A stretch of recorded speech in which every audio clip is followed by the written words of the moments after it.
ముందుగా మేషరాశి వారికి ఏ విధంగా ఉందో మనం చూద్దాం. మేషరాశి వారికి చూసుకున్నప్పుడు మనకి అసలుకి మేషరాశి వారికి ఏ నక్షత్రాల్లో ఉన్నవారిని మేషరాశి వారు అంటారు అంటే అశ్విని 1, 2, 3, 4 పాదాలు, భరణి 1, 2, 3, 4 పాదాలు, కృత్తిక పాదం అంటే మొత్తం 9 పాదాలు అన్నమాట. అశ్విని నక్షత్రం, భరణి నక్షత్రం పూర్తిగా, కృత్తిక నక్షత్రం మొదటి పాదం వరకు ఉండే వారిని మేషరాశి అంటారు.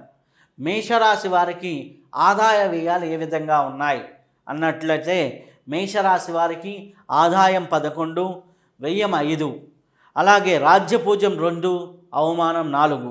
అంటే ఆదాయం ఎక్కువగా ఉంది, అలాగే రాజ్యపూజ్యం తక్కువగా ఉంది. మంచి అనే వాళ్ళ సంఖ్య తగ్గుతూ ఉంటుంది. ఆదాయం పరంగా అయితే, డబ్బు పరంగా అయితే పెరుగుదల ఉంది. ఆదాయం బాగానే ఉంటుంది.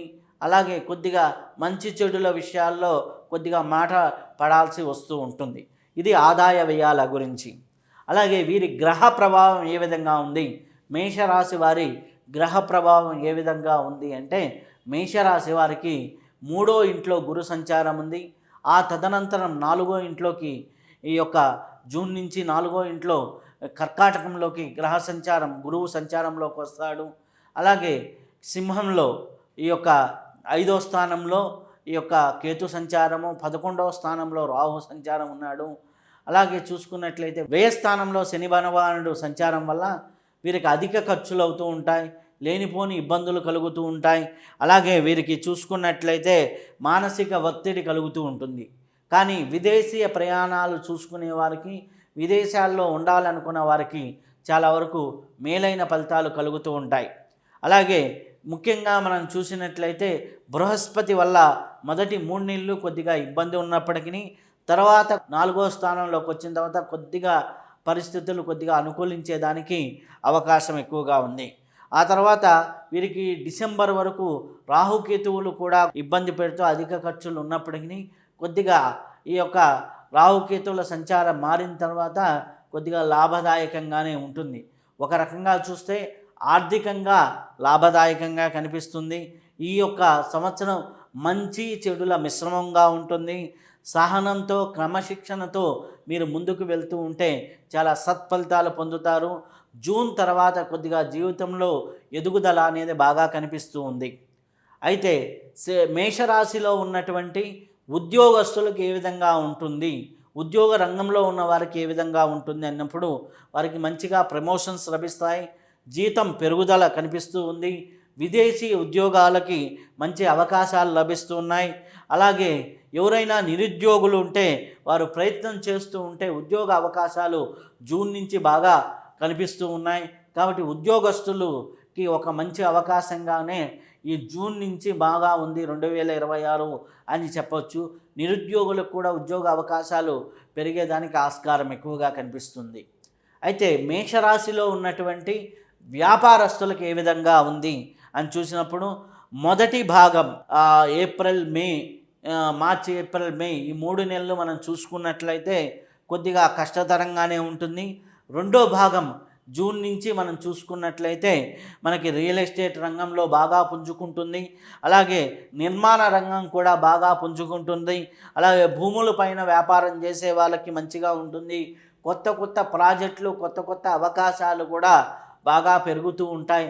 కాబట్టి ఈ యొక్క మేషరాశిలో వ్యాపార అభివృద్ధి కూడా బాగానే కనిపిస్తుంది.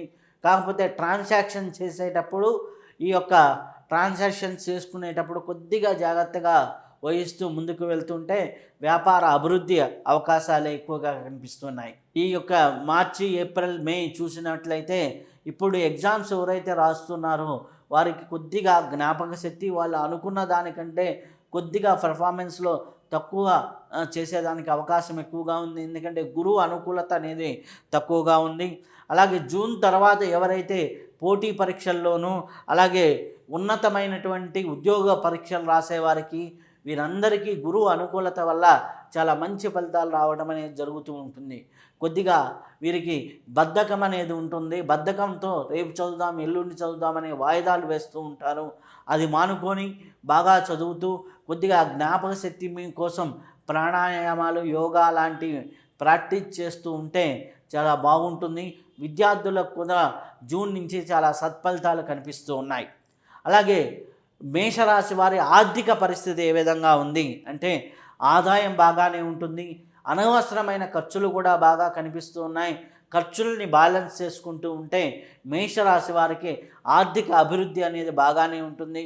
కొత్త కొత్త అవకాశాలు కనిపిస్తూ ఉంటాయి. కాబట్టి నమ్మించి మోసం చేసే వాళ్ళు ఉంటారు. అలాగే చిన్న చిన్న స్కామ్స్ కూడా జరుగుతూ ఉంటాయి.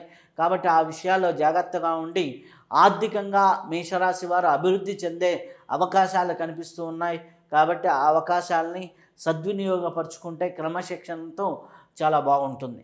మేషరాశిలో ఉన్నవారికి కుటుంబము దాంపత్య జీవితం ఏ విధంగా ఉంటుంది అన్నప్పుడు కుటుంబ సౌఖ్యమే ఎక్కువగా కనిపిస్తుంది. ఇంట్లో శాంతి బాగా కనిపిస్తుంది. ఇంట్లో శుభకార్యాలు జరిగే దానికి అలాగే వివాహం కాని వారికి వివాహ యోగ్యత ఆగస్టు నుంచి నవంబర్ వరకు బాగా కనిపిస్తూ ఉన్నాయి. కుటుంబము దాంపత్య విషయాల్లో చాలా అనుకూలమైనటువంటి వాతావరణం కనిపిస్తుంది. కాబట్టి కుటుంబ వాతావరణం అంతా సస్యశ్యామలంగా శాంతియుతంగానే ఉంటుంది. కాబట్టి ఎటువంటి ఇబ్బంది లేదు. కాబట్టి భగవంతుణ్ణి నమ్ముకొని ముందుకెళ్తూ ఉంటే కుటుంబం అంతా కూడా శాంతియుతంగానే ఉంటుంది మేషరాశి వారికి. అలాగే మేషరాశి వారికి ఆరోగ్య పరిస్థితి ఏ విధంగా ఉంది? శని ప్రభావం, ఏలినాటి శని ప్రభావం ఉంది. కాబట్టి ఏలినాటి శని ప్రభావం వల్ల మేషరాశిలో ఉన్నవారికి ఈ యొక్క కాళ్ళ నొప్పులు, ఒళ్ళు నొప్పులు సహజంగానే ఉంటాయి. అలాగే నిద్ర లేమి అనేది ఉంటుంది. కొద్దిగా బీపీ, షుగర్లో ఉన్నవారు కొద్దిగా జాగ్రత్తగా పరిశీలన చేసుకుంటూ ఉండండి. డాక్టర్ల సలహాతో ముందుకు వెళ్తూ ఉండండి. అలాగే మేషరాశిలో ఏలినాటి శని ప్రభావం కొద్దిగా ఎక్కువగా చూపిస్తుంది. ముఖ్యంగా ఈ మే, జూన్ వరకు అంటే జూన్లో గురువు మారేంత వరకు కూడా కొద్దిగా జాగ్రత్తగా వహిస్తూ ఉంటే సరిపోతూ ఉంటుంది. అలాగే మేషరాశి వారికి అదృష్టాన్నిచ్చే సంఖ్యలేంటి, అదృష్టాన్నిచ్చే రోజులేంటి అని చూసినప్పుడు ఈ యొక్క సంవత్సరంలో 9 వీరికి అదృష్టాన్నిచ్చే సంఖ్య. అలాగే శుభాన్ని కలిగించే తేదీలు 1, 9 అంటే 1 వచ్చే విధంగా 9 వచ్చే విధంగా చూసుకుంటూ ఉంటే బాగుంటుంది. అలాగే ఆదివారం, సోమవారం, గురువారాలు చాలా మంచి ఫలితాన్ని వీరికి మేషరాశిలో ఉన్నవారికి ఈ అదృష్టాన్ని ఇచ్చే వారాలు. ఏ పనులు చేయాలన్నా ఇవి చూసుకుంటూ ఉంటే సరిపోతుంది. ఓవరాల్గా మనం చూసినట్లు మేషరాశి వారికి సహనంతో ముందుకు వెళ్తూ ఉంటే చాలా అద్భుతంగా ఉంటుంది. జూన్ తర్వాత చాలా అద్భుతమైనటువంటి యోగాలు కనిపిస్తూ ఉన్నాయి. మేషరాశి వారు చేసుకోవలసిన రెమెడీస్ ఏంటి అన్నప్పుడు మేషరాశి వారికి ముఖ్యంగా శని భగవానుడు వ్యతిరేక ఫలితాన్ని ఇస్తున్నాడు. కాబట్టి హనుమాన్ చాలీసాని పారాయణ చేసుకోవడం, మంగళవారం, శనివారంలో కుదిరినప్పుడల్లా ఆంజనేయ స్వామికి తొమలపాకుతో పూజ చేసుకుంటూ ఉంటాం. శనికి తైలాభిషేకాలు చేసుకుంటూ ఉంటాం. ఇటువంటి శని దోషానికి నివారణ. అలాగే దక్షిణామూర్తి స్తోత్రాన్ని నిత్యం పారాయణ చేసుకుంటూ ఉంటాం. దక్షిణామూర్తి స్తోత్రాన్ని చదువుకుంటూ ఉంటే చాలా అద్భుతమైనటువంటి ఫలితాలు వస్తాయి. అలాగే దుర్గా అమ్మవారి స్తోత్రాన్ని కూడా పారాయణ చేసుకుంటే చాలా అద్భుతమైనటువంటి ఫలితాలు ఉంటాయి. హనుమాన్ చాలీసాని, అలాగే దుర్గా స్తోత్రాన్ని, అలాగే మీకు దక్షిణామూర్తి స్తోత్రాన్ని, ఈ 3 స్తోత్రాలు రోజుకి ఒకసారి కనీసం వినగలిగిన 3 మనకి సాంగ్స్ విన్నంతసేపు పడతాయి. అంటే 3 కలిపితే మొత్తం మనకి ఒక 15 నిమిషాలు పడతాయి. ఆ 15 నిమిషాలు మౌనంగా కూర్చొని ధ్యాన ముద్రలో కూర్చొని 15 నిమిషాలు అవి వినగలిగిన మనకి అద్భుతమైనటువంటి ఫలితాలు కలుగుతాయి. కాబట్టి మీకు మేషరాశి వారికి ఈ రెమెడీలు పాటిస్తూ కుదిరితే శివాలయాలకు దర్శనం చేసుకుంటూ అలాగే శివ అభిషేకాలు చేసుకుంటూ ముందుకు వెళ్తూ ఉంటే చాలా అద్భుతమైనటువంటి ఫలితాలు కలుగుతాయి. కాబట్టి మేషరాశి వారు ఈ రెమెడీలను పాటిస్తూ ఇప్పుడు మనం చెప్పిందల్లా గోచార ఫలితాలు, ఆ గోచార ఫలితాల్లో రెమెడీలు చేసుకోవడమే కాకుండా సంపూర్ణ జాతకాన్ని పరిశీలన చేసుకొని మీరు సంపూర్ణ జాతకాన్ని విశ్లేషణ చేసుకొని అక్కడ ఉండేటటువంటి రెమెడీస్ కూడా చేసుకుంటే మీ జీవితం ఆనందదాయకంగా ఉంటుంది, అద్భుతంగా ఉంటుంది. మేషరాశి వారు ఈ రెమెడీలను పాలించి అందరూ ఆయురారోగ్య ఐశ్వర్యాలతో ఉండాలని కోరుకుంటూ శుభం భూయాత్.